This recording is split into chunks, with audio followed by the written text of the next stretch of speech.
السلام علیکم ورحمۃ اللہ وبرکاتہ۔ محترم ناظرین، آپ سب کا استقبال ہے i+ TV پر۔ یہ ہماری پوڈ کاسٹ کی سیریز ہے جس کا عنوان ہے روشن دان، اور ہم گفتگو کر رہے ہیں شیخ ثناء اللہ صادق تیمی سے۔ میں سب سے پہلے شیخ کا استقبال کرتا ہوں۔ السلام علیکم ورحمۃ اللہ وبرکاتہ۔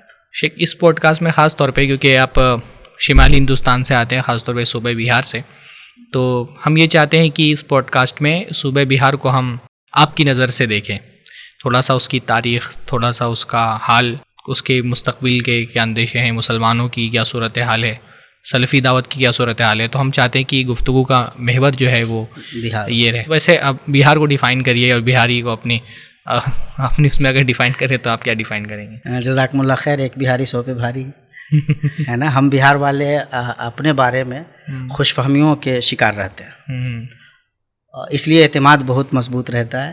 بہار اصل میں زرخیز سرزمین رہی ہے، ہر زمانے میں بڑے لوگ پیدا کرتی رہی ہے، سیاسی میدانوں میں بھی، سماجی میدانوں میں بھی، اور علمی اور دعوتی لحاظ سے بھی دیکھیں گے تو بہار کا جو مقام ہے وہ بہت مستحکم رہا ہے۔ لیکن محسوس ہوتا ہے کہ جیسا شاندار ماضی تھا ویسا شاندار نہ حال ہے، اور نہ ہی اس طرح کا شاندار مستقبل نظر آتا ہے۔ ہو سکتا ہے کہ شاید یہ تجزیہ پورے طور پہ لوگوں کو پسند نہ آوے، لیکن اگر تناظر ذہن میں ہو تو یہ بات سمجھ میں آئے گی۔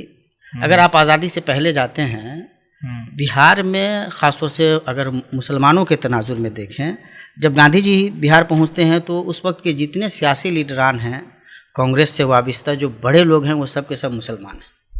چنانچہ Maulana Abul Kalam Azad India once freedom میں لکھتے ہیں کہ گاندھی جی جب بہار پہنچے تو انہوں نے راجندر پرساد جیسے لوگوں کی باضابطہ سیاسی کفالت کی، ان کی تربیت کی۔ ان کو محسوس ہوا کہ یہاں جو ہندو برادری ہے وہ اس معاملے میں لیگ بیہائنڈ کر رہی ہے، وہ مسلمانوں کے پیچھے ہے۔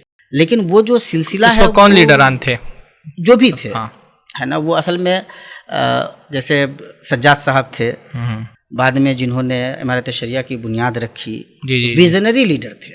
جی یعنی ان کی جو سیاسی حیثیت ہے ان کی علمی دعوتی حیثیت سے کمزور نہیں ہے۔ اچھا، اسی طرح اور بھی جو لوگ تھے، جو وابستگان تھے کانگریس کے، وہ بڑے لوگ تھے، فیس بہار میں یہی لوگ تھے۔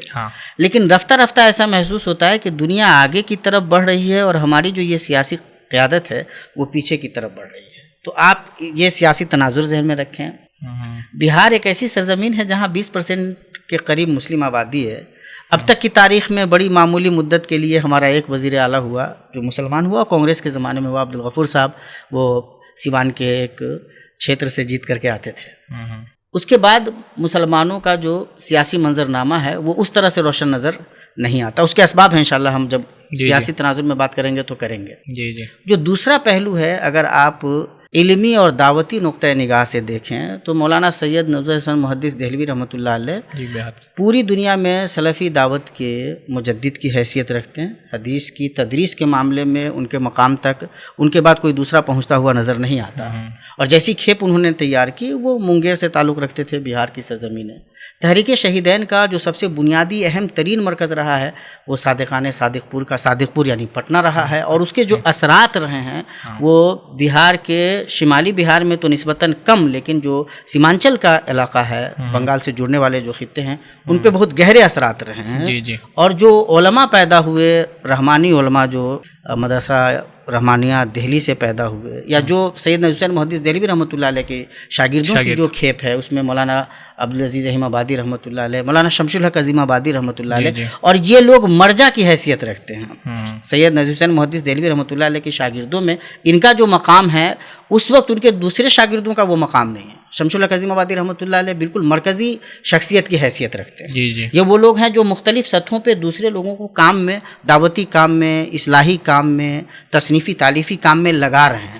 تو وہ جو مرکزی حیثیت تھی، بعد میں جب آپ تلاش کریں گے تو کہیں نہ کہیں آپ کو یہ محسوس ہوگا کہ وہ جو شاندار روشن دان تھا وہ شاندار روشن دان نہیں ہے۔ آپ نے اچھا موضوع دیا ہے اس پروگرام کو۔ تو یہ کیفیت اگر آپ اس تناظر میں دیکھتے ہیں، جو آگے کا تناظر ہے سماجی حیثیت سے، جو مسلمان تھا بہار میں آزادی سے پہلے تک لیڈنگ فرنٹ جو ہے نا، یہ وہاں پہ وہ نظر آتا تھا۔ مالی حیثیت اس کی مضبوط تھی، جو اس کی سیاسی حیثیت تھی وہ مضبوط تھی، اس کی جو دعوتی اقتصادی حیثیت ہے وہ بہت زیادہ مضبوط تھی. اس کی وجہ سے ایسا محسوس ہوتا تھا کہ بہار کی جو تہذیبی شناخت ہے اس پہ سب سے زیادہ اثر اگر کسی کا ہے تو وہ مسلمانوں کا ہے. زمیندار مسلمان تھے, اعلیٰ تعلیم یافتہ جو طبقہ تھا وہ مسلمانوں میں تھا, بہترین جو وکلا تھے وہ مسلمانوں میں تھے. تو ان تمام اعتبارات سے وہ اپنے برادران وطن سے پیچھے نہیں تھے, بہت سارے معاملات میں وہ آگے تھے. اور آزادی جیسے جیسے قریب ہوتی جاتی ہے اور بات کا حصہ شروع ہوتا جاتا ہے, ایسا محسوس ہوتا ہے کہ وہ جو روشنی ہے وہ مدھم ہوتی چلی جا رہی ہے. یہ منظرنامہ آپ کو اگر ماضی سے جوڑ کر کے دیکھیں گے حال اور مستقبل کو تو یہ سمجھ میں آئے. یہ تو بہت خوبصورت سا آپ نے ایک ماضی کا بہت مختصر الفاظ میں نقشہ کھینچ دیا ہے. اور آپ یہ بھی بتا رہے ہیں کہ مسلسل جو معاشرہ ہے وہ ہر سطح پر پسماندگی کی طرف گیا ہے, زوال کی طرف گیا ہے. تو اس کے اسباب کیا ہیں؟ یعنی سیاسی پہلے زوال کی بات کر لیں کہ جو سیاسی زوال آیا کہ ایک زمانے میں لیڈرشپ مسلمانوں کے ہاتھ میں تھی اور چہرہ جو تھا وہ لیڈرشپ کا وہ بڑے بڑے سب مسلمان ہی تھے. اب وہ صورتحال نہیں رہ گئی ہے, تو اس کے پیچھے اسباب کیا ہیں؟ میں سمجھتا ہوں کہ اور آج بھی سیاسی لیڈران کو اس پہ توجہ دینی چاہیے. وہ جو بزرگ تھے وہ ملک کے لیڈر تھے. مسلمان ملک کو اپنا ملک اور اپنی خدمت کے جذبے سے آگے بڑھنے کا حوصلہ رکھتے تھے. وہ لیڈران ہمارے مسلم کمیونٹی کے خاص لیڈر نہیں تھے, وہ لیڈر تھے. جس طرح اگر پنڈت جواہر لال نہرو ہندوؤں کے لیڈر ہیں تو وہ مسلمانوں کے بھی لیڈر تھے. سردار ولبھ بھائی پٹیل اگر ہندوؤں کے لیڈر تھے تو مسلمانوں کا بھی لیڈر ان کو مانا جاتا تھا. یا گاندھی جی تھے, پورے ملک کے لیڈر تھے. یہ جو حوصلہ تھا اس وقت کے مسلمانوں میں تھا. وہ جو لیڈر تھے وہ پوری کمیونٹی کے لیڈر تھے, پورے نیشن کے لیڈر تھے.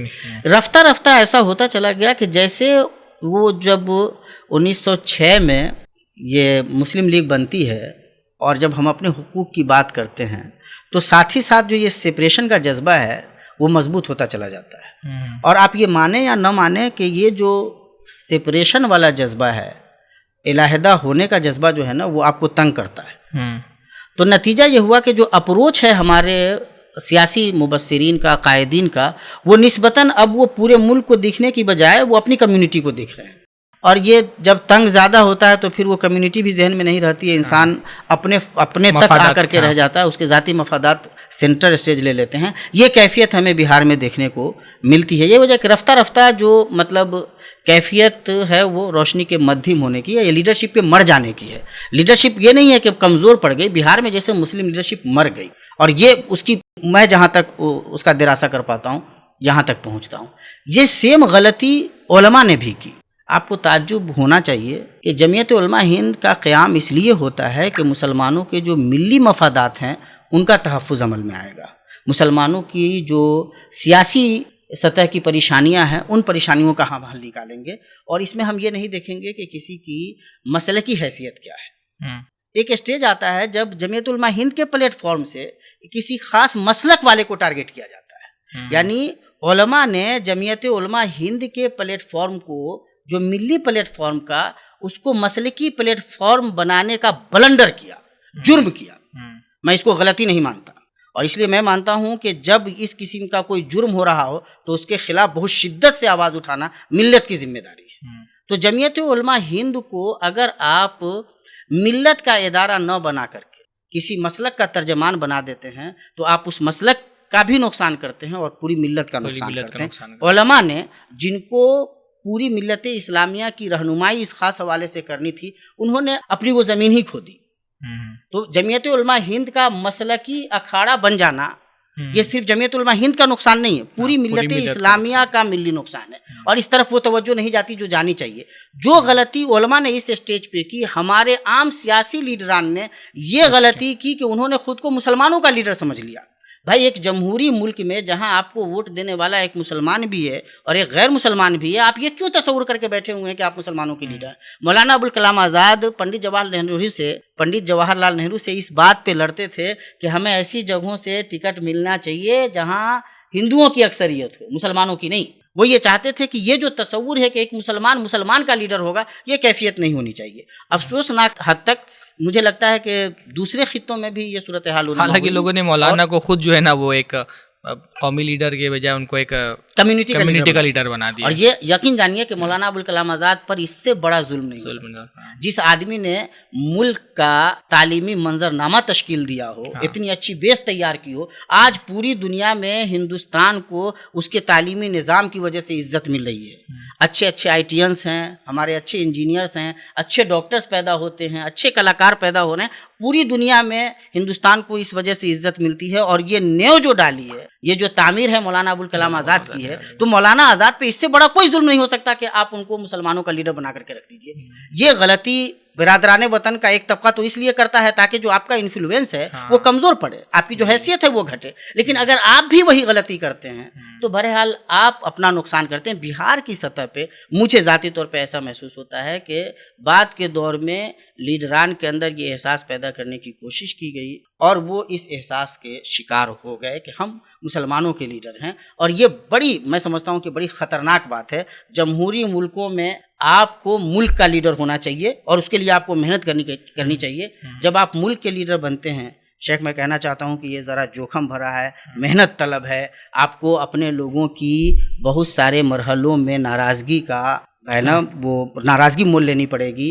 ایسی صورتحال سے دوچار ہونا پڑے گا جب جوش سے بھرے ہوئے ہے نا خطابات اور گالیاں آپ کے حصے میں آئیں گی, لیکن آپ کو کھڑا ہونا پڑتا ہے. تو وہ جو ویژنری لیڈر ہوتا ہے, اپنے افکار و خیالات پہ اس کا اعتماد ہوتا ہے, وہ کیفیت کمزور پڑتی چلی گئی. یہ بہت اہم بات آپ بول رہے ہیں. آپ جب بول رہے ہیں تو میں یہ محسوس کر رہا ہوں کہ ہمارے یہاں نیشنل ایشوز جو ہوتے ہیں, جو عام طور پہ ایک نیشن کے لیڈرز اٹھا رہے ہوتے ہیں, وہ ایک الگ نوعیت کے ہوتے ہیں.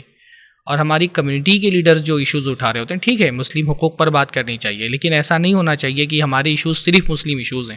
جیسے جو مسلم لیڈر ہے وہ کرپشن کا ایشو نہیں اٹھائے گا, جو مسلم لیڈر ہے وہ دوسرے قسم کی جو ایشوز ملک میں وہ نہیں اٹھائے, وہ فرقہ پرستی پہ بات کرتا ہے. بات بھی کرنا چاہیے. جو نیشنل لیڈر ہے ان کو بھی فرقہ پرستی پہ جو ملک میں بڑھ رہی ہے, جو مذہبی منافرت بڑھ رہی ہے, اس پر بات کرنی چاہیے. لیکن اس کے ساتھ ساتھ یہ ہوتا ہے نا کہ ہمارے یہاں جو ہماری کمیونٹی کے لیڈر سمجھے جاتے ہیں وہ صرف ان ایشوز پر بات کرتے ہیں جن ایشوز کو جو مسلمانوں کے ایشوز سمجھے جاتے ہیں. اور اس کی وجہ ووٹ کی سیاست ہے جو آپ نے کہا نا, کیونکہ یہ لیڈر عام طور پہ چن کر کے آتے ہیں ان حلقوں سے جہاں پر مسلمانوں کی اکثریت ہے. تو وہ یہ سمجھتے ہیں کہ اگر کمیونٹی اپنا لیڈر نہیں مانے گی تو وہ ووٹ ہمارے ہاتھ سے نکل جائے گا. تو یہ بہت اہم جو ہے آپ نے میں سمجھتا ہوں شیخ کہ اصل میں یہ اس بات کی کوشش ہے کہ آپ کو سائیڈ لائن کر کے رکھا ہے نا. دیکھیے ملک ہمارا ہے, ہاں, یعنی یہ بات کہی جاتی ہے نا مسلمانوں کو نمائندگی دی جائے, تو نمائندگی کوئی نہیں دے گا بھائی. کیوں دے گا آپ کو؟ اور یہ میں شدید مخالفت کرتا ہوں اس کی. کیوں کوئی آپ کو بھائی ہر آدمی آگے بڑھنا چاہتا ہے, کوئی آپ کو کیوں آگے بڑھائے گا؟ مجھے موقع ملے, وہ سر سید بہت ذہین اور ہوشیار آدمی تھے, ہے نا, پڑھے لکھے آدمی. ایک زمانے میں ایک شیعہ عالم نے یہ کوشش کی کہ سر سید کو اپنے داؤ میں پھانس لے. تو انہوں نے کہا کہ سر سید صاحب آپ ہی بتائیے کہ اگر آپ اس وقت ہوتے جب مولا علی, اور یہ ان کے الفاظ ہیں, اور نقل کفر نباشت, مولا علی اور امیر معاویہ میں جب وہ لڑائی چل رہی تھی تو آپ کن کا ساتھ دیتے؟ کہا بھائی عجیب آدمی ہو, ہم ساتھ کیوں دیتے, ہم خود اپنی قیادت کا علم بلند کرتے, اور ہم بھی ایک تیسرے آدمی ہوتے, ہے نا. سر سید بہت ہوشیار آدمی تھے. ہر آدمی اپنا مقام چاہتا ہے, کوئی بھی تیسرا فرد یہ کیوں چاہے گا کہ آپ آگے بڑھ جائیے. مسئلہ یہ ہے, میں جس زمانے میں JNU میں تھا, JNU ایک خاص سیاسی فضا تیار کرنے میں کامیاب ہے. ہمارے پاس جب لیڈرز آتے تھے, فلسطین میں یہ ہو گیا, بابری مسجد. میں نے ایک مرتبہ ان کے ایک لیڈر سے کہا کہ بھائی یہ فلسطین میں کیا ہوا اور بابری مسجد کیا, یہ ہمیں پتہ ہے. آپ ہمیں یہ بتاؤ کہ پلاننگ کمیشن میں کن موضوعات پہ گفتگو ہو رہی ہے, بجٹ میں کیا پیسہ آیا ہے, تعلیمی پالیسی کہاں جا رہی ہے نا, داخلے کی سطح پہ ملک کے چلنے کے لیے کیا کیا پالیسیاں تیار ہو رہی ہیں, ہے نا, تعلیم کے لیے کیا نیو رکھی جا رہی ہے. ان موضوعات پہ بھی کبھی ہم سے بات کرو بھائی. ملک کی خارجہ پالیسی کیا ہو رہی ہے, نہیں ہو رہی ہے, رشتے کیسے بن رہے, بگڑ رہے ہیں, ان پہ بھی آؤ بات کریں, ہمیں بھی شامل رکھو. تم یہ سمجھ کر کے بیٹھے ہوئے کہ مسلمانوں کو بابری مسجد اور فلسطین کے علاوہ کسی مسئلے سے کوئی لینا دینا نہیں ہے. میں بتانا چاہتا ہوں کہ یہ مسلمانوں کا گھر ہے, ہندوستان ہمارا گھر ہے, اور ہندوستان کا کوئی بھی نقصان ہمارا نقصان ہے, ہندوستان کا کوئی بھی فائدہ ہمارا فائدہ ہے. اور اس پوری قوت سے آپ کو جدوجہد کر کے آگے بڑھنا چاہیے. اس لیے میں علیحدہ سیاست کا کبھی قائل نہیں رہا. ہندوستان میں جیسے مولانا سجاد صاحب کا میں نے ذکر کیا تھا, جنہوں نے بعد میں امارت شریعہ بنائی, مولانا آزاد کی کے مشورے سے بنائی, ان کی رہنمائی میں. لیکن وہ سیاسی طور پہ ویژنری لیڈر بھی تھے. اس زمانے تک صورتحال یہ تھی کہ مسلمان اپنی سیاسی بصیرت کی بنیاد پہ, اپنی بنیادوں پہ وہ سیاسی پارٹی بھی بناتے تھے اور ان کے نمائندگان جیت بھی لیتے تھے, ہے نا. یہ جو مطلب اس طرح کا جو سیپریشن کا ماحول ابھی بنا ہوا ہے وہ نہیں تھا. تو یہ جو غلطی بار بار ہوتی ہے, یہ غلطی بہرحال نہیں ہونی چاہیے, اور احساس بچے کو یہ احساس دلائیے باضابطہ. اس کے لیے محنت کرنے کی ضرورت ہے. پوری میڈیا اس بات کی کوشش کرتی ہے, ایک طبقہ لگا ہوا ہے اس بات کی کوشش میں کہ آپ کو احساس دلایا جائے کہ آپ کو اس سے مطلب نہیں ہونا چاہیے کہ ملک چلے گا کیسے, اس کی خارجہ پالیسی کیا ہوگی, تعلیمی پالیسیاں کیا ہوں گی, اس سے آپ کو مطلب نہیں ہونا چاہیے. آپ ڈیفائی کیجئے اس کو کہ نہیں یہ میرا گھر ہے اور میرا گھر کیسے چلے گا, اس بارے میں یہ طے کرنا میری بھی ذمہ داری ہے. اور مولانا ابو الکلام آزاد نے جیسے کہا تھا کہ اس ملک کے بنیادی فیصلے ہمارے بغیر نہیں ہو سکتے, اور ہمیں یہ بالکل یہ کمٹمنٹ کر لینا چاہیے کہ ہم ایسا نہیں ہونے دیں گے. اس کے لیے محنت کی ضرورت ہوتی ہے. لیڈران اپنی کمزوریوں کی وجہ سے ملتوں کا نقصان کرتے ہیں, اسی لیے مضبوط لیڈر بنانے چاہیے. اچھا, اس میں لیکن ایک وجہ یہ بھی ہے نا کہ ایک جو دوسری طرف کی عصبیت ہے, یعنی مسلمانوں کے مقابل میں جو دوسری کمیونٹیز ہیں, مسلمان تو بہرحال اتنے کھلے دل کا ہے کہ وہ کسی بھی مذہب سے آنے والے لیڈر کو ایک قومی لیڈر کی حیثیت سے مانتا ہے, ووٹ دیتا ہے, اس کے لیے پرچار کرتا ہے.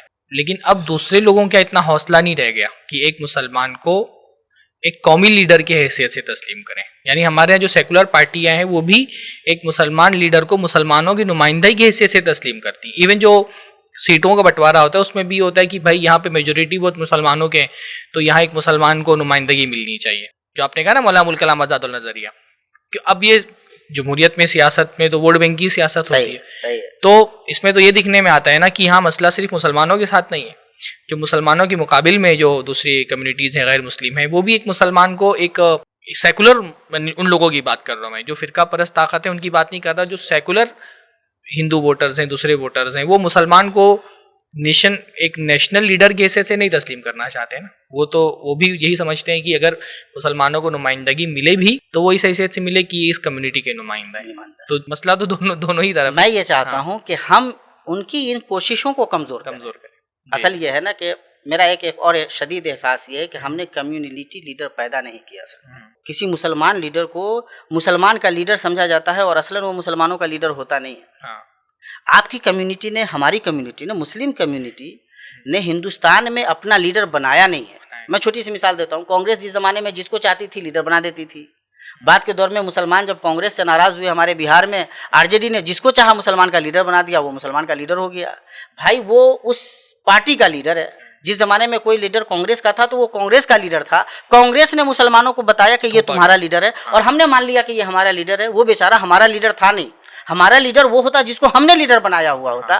کمیونٹی نے جو غلطی کی ہے اور بار بار کرتی ہے, آپ کا لیڈر ہونا چاہیے. وہ یقینی طور پہ کسی نہ کسی سیاسی پارٹی سے وابستہ ہو, لیکن وہ آپ کا بھی ہو, اتنا ہی جتنا وہ اس پارٹی کا ہو, اتنا ہی جتنا وہ اس ملک کا ہو. آپ کا نمائندہ بھی ہوگا, آپ کے حقائق کی معرفت اس کو ہوگی, آپ کے لیے لڑ بھی پائے گا, وہ ملک کے لیے بھی لڑے گا, اس کو ضرورت پڑے گی تو وہ اپنی پارٹی کے لیے بھی لڑے گا. لیکن لیڈر ایک پارٹی آ کر کے آپ پہ تھوپتی ہے اور آپ اس کو اپنا لیڈر مان لیتے ہیں. یہ غلطی مسلمان زندگی کے ہر مرحلے میں کرتا رہا ہے. آزادی سے پہلے بھی یہ کیفیت تھوڑی بہت دیکھنے کو ملی, لیکن آزادی کے بعد خاص طور سے کانگریس کی یہی پالیسی رہی ہے. آج کے زمانے میں ہمارے یہاں جو سیکولر پارٹیاں کہلاتی ہیں ان کی یہی پالیسی ہے, اور مسلمان آسانی سے یہ مان لیتا ہے کہ یہ جن کے بارے میں کہہ رہے ہیں ہمارا لیڈر ہے. اسی لیے ان میں سے کوئی لیڈر جب وہ کوئی کام کرنا چاہتا ہے اور جب اس کو کام کرنے نہیں دیا جاتا, کوئی راہ نکالنا چاہتا ہے وہ راہ نہیں نکلتی, اور وہ چھٹ پٹاتا ہے تو پارٹیاں نکال کے باہر کر دیتی ہیں, اور ہم مسلمان کچھ نہیں کرتے. ہمارے یہاں جب علی اشرف فاطمی صاحب کو آر جے ڈی نے نکالا, جب وہ نکل گئے تو وہ بیچارے بتا رہے ہیں لوگوں کو کہ میں مسلمانوں کا لیڈر ہوں, ان کے لیے میں نے کام کیا ہے, تو میں جانتا ہوں کہ مسلمان میرے لیے آگے آئیں گے. ایک مسلمان آگے نہیں آیا, کیونکہ مسلمانوں نے آپ کو اپنا لیڈر بنایا نہیں تھا. ٹھیک ہے کہ آپ کا ایک احساس جگہ, پڑھے لکھے آدمی تھے, کام کرنے کی راہ نکال رہے تھے. اس کیفیت کو جب سامنے رکھیں گے تو پتہ چلے گا جو نقصان ہے وہ بہت شدید ہے. آپ کے اوپر کوئی لیڈر تھوپا جاتا ہے, اس سے جب ضرورتیں پارٹیوں کی مکمل ہو جاتی ہیں تو وہ سائیڈ لائن کر دیا جاتا ہے. آپ جہاں رہتے ہیں وہیں رہ جاتے ہیں. کمیونٹی اپنی باتیں لیڈران کے توسط سے ہی پہنچاتی ہیں.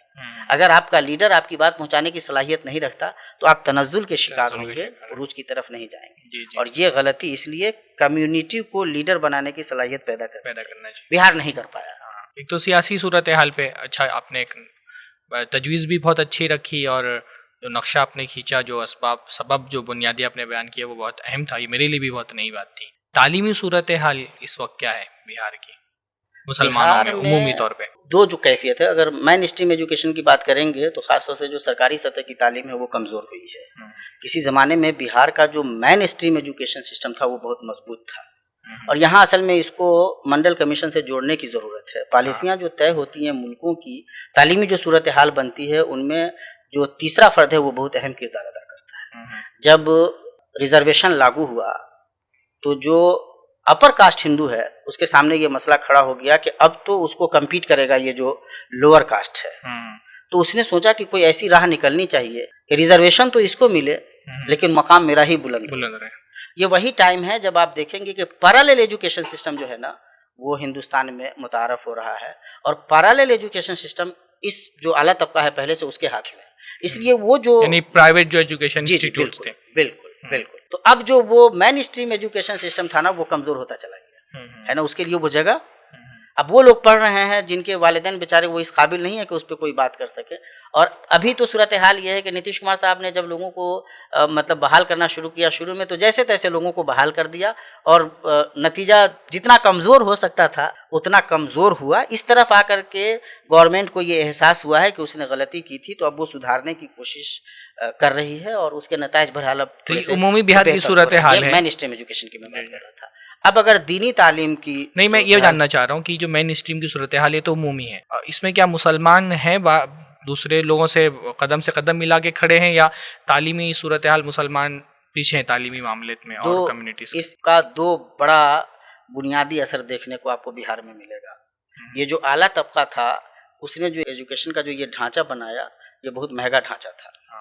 عام طور پہ مسلمان اس قابل نہیں تھا کہ اس مضبوط اور اعلیٰ ڈھانچے کا حصہ بن سکے. بہت معمولی تعداد ایسے لوگوں کی تھی جو اپنے بچوں کو وہاں تک پہنچا سکتے تھے, اس لیے وہ بیچارے پیچھے ہوئے اس معاملے میں.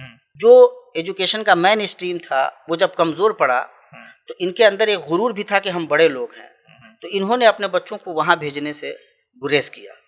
جو تیسری صورتحال پیدا ہوئی پچھلے اگر آپ 25-30 سالوں کا جائزہ لیں گے تو آپ کو پتہ چلے گا کہ بہار میں خاص طور سے کھاتے پیتے مسلم گھرانوں کے بچوں نے ڈپلوما زیادہ کیا ہے, مختلف کورسز کیے ہیں, ٹیکنیشین بنے ہیں, ہے نا.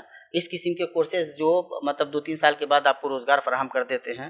اس لیے ہمارے یہاں بہار میں مسلمانوں کی جو معاشی صورتحال اچھی ہوئی ہے اس میں سب سے بڑا کردار گلف کا ہے. تھوڑی بہت آپ نے ایک ٹیکنیکل کوئی ہینڈ آپ کے اندر آیا اور آپ نکل گئے, پیسے کمائے, اور خاص طور سے یہ کھاتے پیتے جو گھرانے تھے انہوں نے یہ راہ نکالی چونکہ ان کے پاس اب کوئی دوسری راہ بچی نہیں تھی.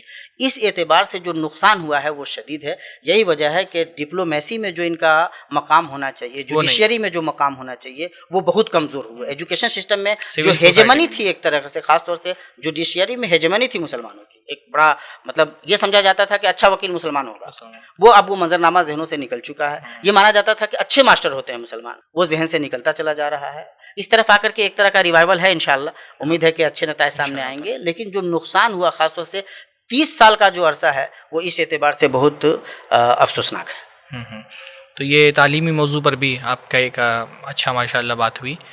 ہماری گفتگو ابھی مکمل نہیں ہوئی ہے, یہ مجھ کو مدارس کے صورتحال کا بھی جائزہ لینا ہے, خاص طور پہ صوبہ بہار میں, خاص طور پہ جو سلفی مدارس ہیں اور اس میں کس قسم کے اصلاح کے تقاضے موجود ہیں اس پر بھی گفتگو کرنی ہے انشاءاللہ تعالیٰ. باقی جو بہار صوبہ کی سماجی صورتحال ہے, سماجی صورتحال میں کیا کیا کمیاں ہیں, دعوت کی جو صورتحال ہے, جو ایک جلسوں کا میڈیا ہے, تو ایسی بہت ساری چیزیں ہیں جس پر انشاءاللہ تعالیٰ آئندہ سیریز میں آج جو ایپیسوڈس ہیں اس میں گفتگو کریں گے. فی الحال گفتگو کو یہیں پر ختم کر دیں, وہ ختم ہو چکا ہے.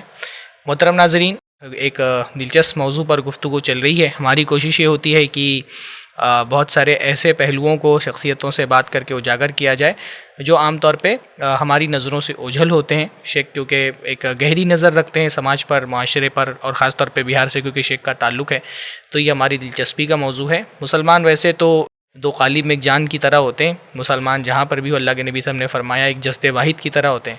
تو آپ جہاں سے بھی ہماری یہ ویڈیو اور گفتگو سماعت کر رہے ہیں ظاہر سی بات ہے صوبہ بہار سے تعلق رکھنے والے مسلمان ہمارے بھائی ہیں، تو ان کے حالات پر نظر رکھنا اور ان کا جو ہے سیاسی، معاشی، تعلیمی جو صورتحال ہے اس کو جاننا، یہ ہمارے لیے دلچسپی کا بھی موضوع ہے اور یہ ہمارے ایمان کا حصہ ہے، کیونکہ ان سے ہمارا جو ایمانی اخوت کا تعلق ہے۔ تو ابھی اس حوالے سے اور بھی بہت سارے جو ہے پہلو ہے جن پر انشاءاللہ تعالی ہم اپنی اگلے ایپیسوڈس میں گفتگو کریں گے۔ اللہ تعالیٰ سے دعا ہے اللہ تعالیٰ جہاں پر بھی دنیا میں مسلمان ہیں اللہ تعالیٰ ہر قسم کے فتنوں سے ان کو محفوظ رکھے، ہر قسم کی برکتوں سے اللہ تعالیٰ ان کو مالا مال فرمائے۔ السلام علیکم ورحمۃ اللہ وبرکاتہ۔